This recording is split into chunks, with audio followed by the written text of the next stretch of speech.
एक और 11 के इस हिस्से में बड़ी खबर के साथ शुरुआत करेंगे, जिसमें दिल्ली के सीएम अरविंद केजरीवाल को गिरफ्तारी का डर सता रहा है। ये बात हम नहीं कह रहे हैं, दरअसल कोर्ट ने कही है।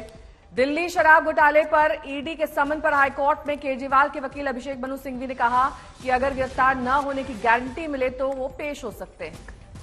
इससे पहले कोर्ट ने पूछा कि क्या कल के समन पर केजरीवाल ईडी के सामने पेश हो सकते हैं। कोर्ट ने कहा कि केजरीवाल देश के नागरिक हैं, उनके नाम पर समन है। पहले वो दिवाली और चुनाव के कारण नहीं पेश होते रहे। अगली सुनवाई अब 22 अप्रैल को होगी।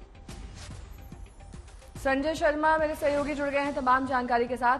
संजय, कम से कम अब एक बात तो स्पष्ट हो गई है अरविंद केजरीवाल उनके वकील की ओर से कि गिरफ्तारी का डर तो है, और इसी गिरफ्तारी की तलवार की वजह से वो अभी तक एक भी समन पर पेश नहीं हुए। लेकिन अब आज के हाईकोर्ट की जो भी टिप्पणियां की गई हैं उसके बाद संभावना लग रही है कि वो पेश होंगे, क्योंकि अगर पाक साफ है तो आप पेश हो जाइए। गिरफ्तारी का डर कैसा?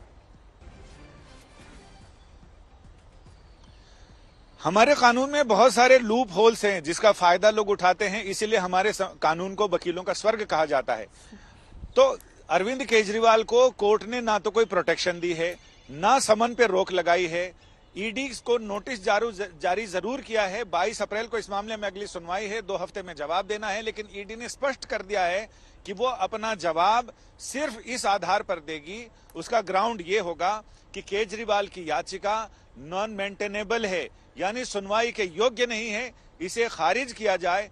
क्यों खारिज किया जाए, किन आधारों पर खारिज किया जाए, उस पर ईडी अपना जवाब देगी। ईडी की तरफ से, यानी सरकार की तरफ से ASG additional solicitor general SV Raju ने पैरवी करते हुए ये कहा कि हम शुरू से ये कह रहे हैं केजरीवाल की याचिका नॉन मेंटेनेबल है। और इसके साथ ही कोर्ट ने कहा कि अभी तो आपने कहा कि आप जवाब देने को तैयार हैं, तो हम नोटिस जारी करें। उन्होंने कहा कि हमें नोटिस जारी करने में बाकी लोगों को नोटिस जारी कर सकते हैं, क्योंकि मैं ये ग्राउंड दे सकता हूं कि इस मामले में क्यों नोटिस नहीं होना चाहिए कोर्ट का। कोर्ट ने कहा आप तो अभी जवाब देने की बात कहते हैं। उन्होंने कहा हम जवाब सिर्फ और सिर्फ इस पर देंगे कि ये याचिका सुनवाई योग्य नहीं है, इसे खारिज कर दिया जाए।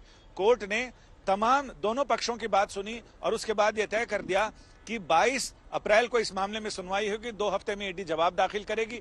लेकिन अभिषेक मनु सिंघवी जो अरविंद केजरीवाल की वकालत कर रहे हैं, अभिषेक मनु सिंघवी ने कहा कि वो कोर्ट ने जब पूछा कि ये तो व्यक्तिगत समन है, इसमें आप पार्टी की बात कर रहे हैं कि पार्टी को परिभाषित नहीं किया गया पीएमएलए एक्ट में, लेकिन हमने ये देखा है कि ये व्यक्तिगत समन है। व्यक्तिगत समन पर आप क्यों नहीं पेश हो रहे? इन्होंने कहा हमें डर है कि हमें गिरफ्तार कर लिया जाएगा। हम पेश होने को तैयार हैं, लेकिन हमें गिरफ्तारी से प्रोटेक्शन दिया जाए। हालांकि कोर्ट ने अपने ऑर्डर में ना तो केजरीवाल को कोई प्रोटेक्शन दिया है, ना समन पर रोक लगाई है, ना ईडी को कोई निर्देश जारी किए कि आप समन जारी नहीं कर सकते जब तक मामला यहां पेंडिंग है। यानी कुल मिलाकर केजरीवाल को फिलहाल कोई राहत नहीं मिली है। और अब ये केजरीवाल को तय करना है कि जिस अपील को लेकर, जिस दलील को लेकर, अर्जी लेकर वो हाई कोर्ट गए थे, हाई कोर्ट से उन्हें राहत नहीं मिली, अब उनके लिए अगला कदम क्या होगा? क्या वो सुप्रीम कोर्ट आएंगे? क्या वो कोई दूसरा पैंतरा अपनाएंगे? ये उनके ऊपर है कि वो क्या करते हैं। फिलहाल तो 22 अप्रैल तक बात गई। ठीक है, बहुत बहुत शुक्रिया इस तमाम जानकारी के लिए।